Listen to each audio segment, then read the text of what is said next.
Pak Jokowi memang terkenal, tapi terkenal keburukannya. Jokowi memang terkenal, akan tetapi menurut Adi Prayitno, Jokowi terkenal keburukannya. Di pembahasan kali ini tentang revisi Undang-Undang KPK, dan tidak pernah nampak sebelumnya pernyataan yang sangat berani dari pengamat politik Adi Prayitno ini. Tapi pada kesempatan kali ini, Adi Prayitno memberikan pernyataan yang sangat-sangat mengejutkan sekali. Tapi statementnya Pak Jokowi itu seakan-akan ini dosa DPR loh, eksekutif tidak ikut-ikutan. Segala apapun yang dibicarakan oleh Jokowi itu selalu memantik perdebatan yang tidak berkesudahan. Yang dicicil itu adalah soal politik dinasti, keluarga besarnya yang tidak sederhana, hidupnya sangat elitis, dan seterusnya dan seterusnya. Jangankan soal statementnya terkait dengan KPK, terkait dengan apapun statement di PSI, mau berhenti urusan politik, kembali menjadi warga negara biasa, per hari ini sekalipun. Dari lubuk hati yang paling dalam, saya tak yakin bahwa Pak Jokowi hanya pulang kampung ke Karanganyar Yang cuman solid ya, selalu konsisten membela Pak Jokowi. Kalau nggak Bung Freddy Damanik, ya Bang Ade Armando. Yang lain-lain sudah tidak ada. Terkesan memang. Kalau hanya PSI dan Projo, itu tak cukup lah menghadang bagaimana statement-statementnya Bang Faisal, Bang Hari Azhas, kawan-kawan mahasiswa, dan kawan-kawan PDIP nantinya. Revisi Undang-Undang KPK menurut pengamat politik Adi Prayitno adalah bagian untuk mempreteli wewenang-wewenang dari KPK. Jokowi menyatakan bahwa tidak pernah menandatangani revisi Undang-Undang KPK dan tidak ikut mengesahkan. Dan hanya DPR yang mengesahkan. Akan tetapi, rakyat tidak bodoh. Rakyat mengetahui dan tahu siapa Jokowi. Atas statement Jokowi tersebut, itu adalah bentuk cuci tangan Jokowi dan tidak mau bertanggung jawab dengan hal ini. Revisi Undang-Undang KPK yang terjadi saat itu, menurut keyakinan kami, itu adalah bagian dari upaya untuk mempreteli sejumlah kewenangan-kewenangan KPK yang tidak seperti dahulu kala. Revisi Undang-Undang KPK 2019 itu dianggap mengkebiri hak dan kewenangan yang dimiliki oleh KPK. Revisi Undang-Undang KPK ini adalah dosa kolektif, eksekutif dan DPR. Tapi statementnya Pak Jokowi itu seakan-akan ini dosa DPR loh, eksekutif tidak ikut-ikutan. Itu yang kemudian menjadi ramai. Tapi begini secara prinsip ya, kalau segala apapun yang dibicarakan oleh Jokowi itu selalu memantik satu engagement dan perdebatan yang tidak berkesudahan. Jangankan soal statementnya terkait dengan KPK, terkait dengan apapun statement di PSI, mau berhenti urusan politik, kembali menjadi warga negara biasa, per hari ini sekalipun, itu terus menjadi percakapan yang saya kira kalau kita cek rata-rata secara umum, engagementnya di media sosial, termasuk di kalangan publik secara umum, itu memang selalu memantik satu perdebatan. Karena yang dibayangkan publik secara umum, kalau memang revisi Undang-Undang KPK itu tidak disetujui oleh eksekutif, nggak perlu kirim menteri untuk ikut pembahasan, boikot aja. Biarkan saja DPR itu rapat, biarkan saja DPR itu voting, biarkan saja DPR itu mengesahkan seluruh undang-undang yang poin per poinnya itu kontroversial dan diprotes oleh publik. Yang paling penting adalah posisi politik eksekutif, pemerintah, presiden, dan menteri tidak ikut campur dalam persoalan-persoalan itu. Sekalipun dalam undang-undang sudah disebutkan, tanpa ikut sekalipun, tidak ada tanda tangan presiden sekalipun, per 30 hari undang-undang itu sudah dinyatakan sah. Kan itu yang sebenarnya membuat kenapa ramai. Dan itulah Jokowi. Kita semua rakyat Indonesia tentunya sudah paham dan sudah tahu bagaimana statement Jokowi yang tidak pernah konsisten dengan ucapan-ucapannya. Ada beberapa di antaranya janji-janji yang tidak pernah ditepati. Kalau ini dosa bersama, kolektif kolegial, nggak perlu dong menganggap satu misalnya dianggap tidak berkontribusi terkait dengan revisi Undang-Undang KPK, tapi pada saat yang bersamaan menyalahkan pihak yang lain. Saya membayangkan, Elvira, kalau Pak Jokowi ngomong setuju dengan mengembalikan, memperkuat KPK kepada Undang-Undang yang lama, titik, saya kira perdebatannya tidak akan ada panjang seperti ini. Tapi kalau ada titik koma, yang bikin Undang-Undang DPR loh, inisiatifnya DPR loh, awak tidak ikut tanda tangan, ramai. Makanya kawan-kawan DPR di luar PDIP, kalau PDIP menyerang Pak Jokowi wajar. Ini kan soal luka hati yang belum ada obatnya hingga hari ini. Tapi kalau partai-partai politik yang lain, Golkar statement, PKB statement, kemudian partai yang lain statement, itu untuk menegaskan, loh proses-proses politik yang terkait dengan revisi Undang-Undang KPK, ada kok di situ unsurnya, semua setuju, sami'na wa ta'na, eksekutif dan legislatif sama-sama memberikan proses. Dan bahkan menteri yang hadir dalam proses revisi Undang-Undang KPK, nggak jelas posisi politiknya mau menolak pasal per pasal dari sekian banyak yang ditolak oleh kelompok-kelompok aktivis dan pegiat demokrasi. Yang ingin saya tegaskan adalah karena ini adalah peristiwa masa lampau, satu sisi Pak Jokowi ingin bilang seakan-akan tidak setuju pada posisi revisi Undang-Undang KPK, tapi bagi kawan-kawan DPR nggak bisa begitu dong ceritanya. Dulu ini sawaun fakot, satu kongsi. Yang ketiga menurut saya yang paling penting dalam sistem presidensialisme ada yang disebut dengan presidential toolbox. Jadi presiden itu punya instrumen segala-galanya, melampaui partai, melampaui DPR dan melampaui yang lainnya. Sangat tidak mungkin sekali jika Jokowi tidak pernah mengetahui dan tidak pernah menyetujui revisi Undang-Undang KPK. Karena Jokowi adalah orang nomor satu, bahkan orang yang mempunyai kekuasaan saat menjabat sebagai presiden. Dan presiden itu nggak perlu takut kepada DPR.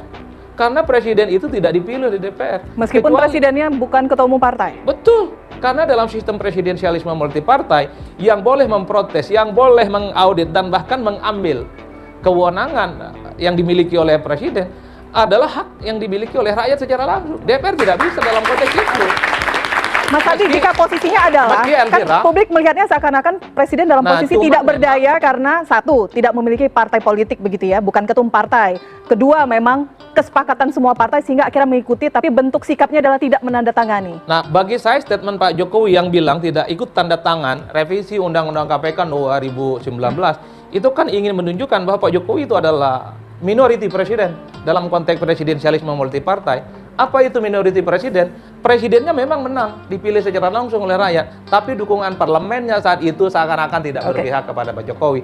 Padahal di atas rata-rata, kalau kita melihat dalam sistem koalisi, dalam sistem presidensialisme, hari ini bisa berbeda sikap politiknya terkait dengan revisi Undang-Undang KPK, tapi pada undang-undang yang lain bisa bersepakat. Contohnya Cipta Kerja, contohnya soal revisi undang-undang yang lain.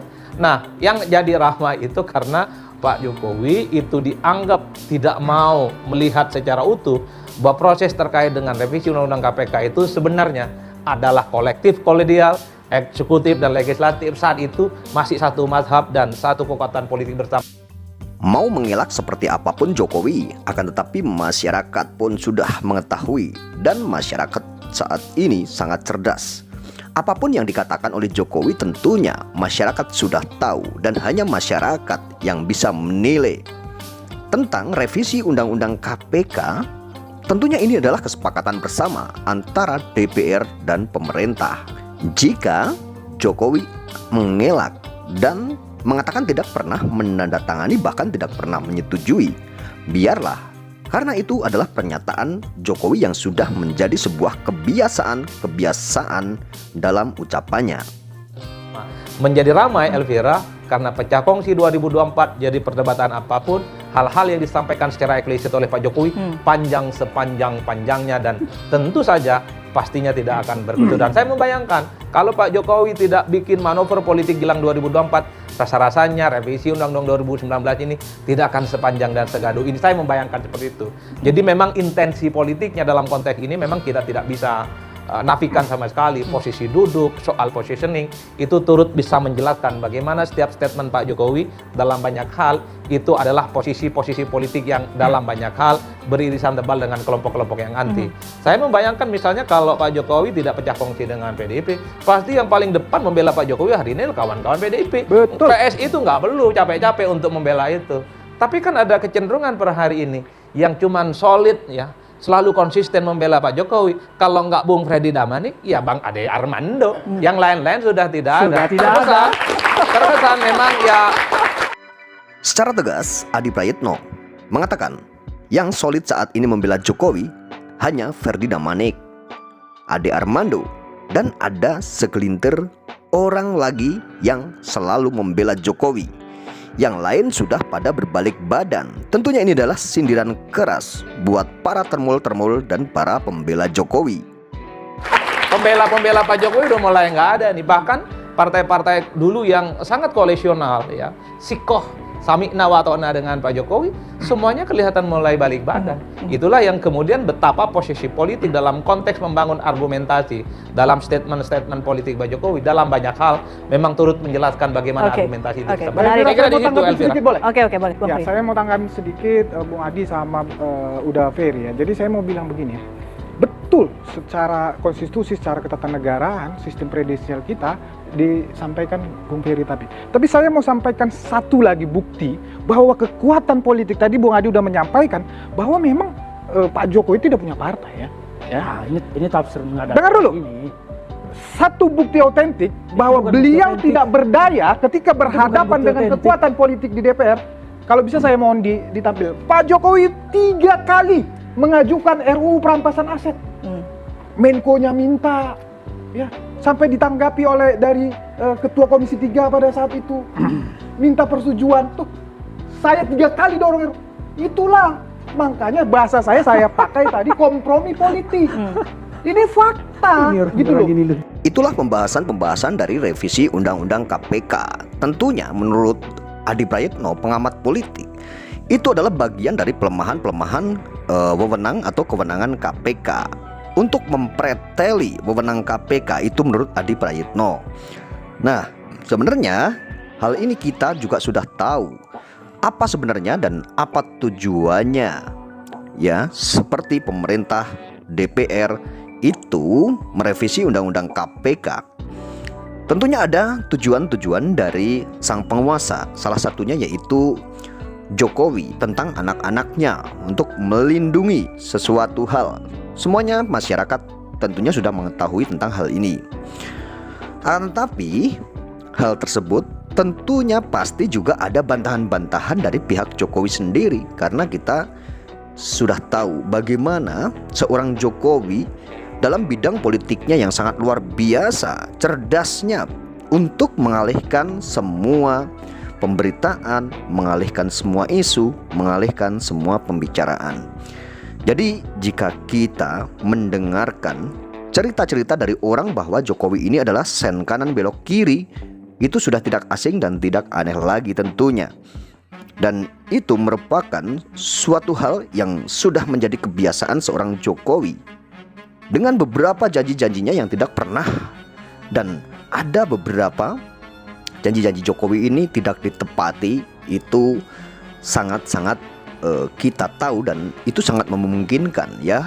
Beredar beberapa video dan beredar banyak sekali video bahkan bahwa Jokowi sering mengatakan kalau anak-anaknya tidak akan bermain politik ya. Kan tapi kita semua tahu anaknya saat ini bermain di bidang politik semua. Walaupun hal tersebut memang seorang Jokowi dan keluarganya mempunyai hak untuk politiknya, itu memang mempunyai sebuah hak-hak untuk berpolitik.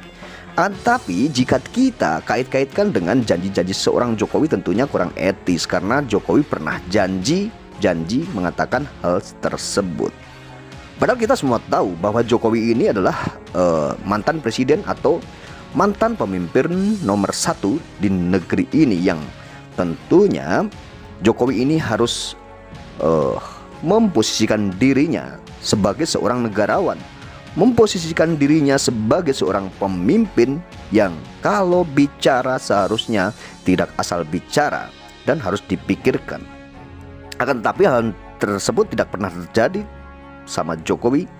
Bahkan Jokowi selalu mengatakan hal yang tentunya bertolak belakang dengan apa yang diucapkan, sehingga masyarakat selalu menilai bahwa Jokowi memang selalu tidak konsisten dengan pembicaraan atau tidak konsisten dengan janji-janjinya. Hal ini yang selalu memicu masyarakat. Hal ini yang selalu akan membangun asumsi-asumsi, dan bahkan opini masyarakat pun tergiring dengan hal-hal yang dikatakan oleh orang yang berseberangan atau kubu yang berseberangan dengan Jokowi. Banyak masyarakat tentunya yang dulu mendukung Jokowi akhirnya berbalik badan karena ucapan-ucapan Jokowi sendiri. Apa yang diucapkan oleh Jokowi awalnya sangat dipercayai oleh kubu Jokowi atau oleh pendukung Jokowi atau oleh pengikut Jokowi sendiri. Akan tetapi setelah Jokowi tidak tepat janji dengan apa yang diucapkan, akhirnya pengikut-pengikut pun balik badan dan tergiring opini-opininya oleh orang yang berseberangan dengan Jokowi. Tentunya hal ini hal yang sederhana dan hal yang sangat wajar-wajar saja jika pendukung Jokowi berbalik badan dan tidak lagi mendukung Jokowi karena ucapan-ucapan Jokowi sendiri yang kalau bicara itu selalu mencela-mencela. Kalau bicara tidak pernah sesuai dan tidak komitmen dengan ucapan-ucapannya. Tentunya hanya seperti itu.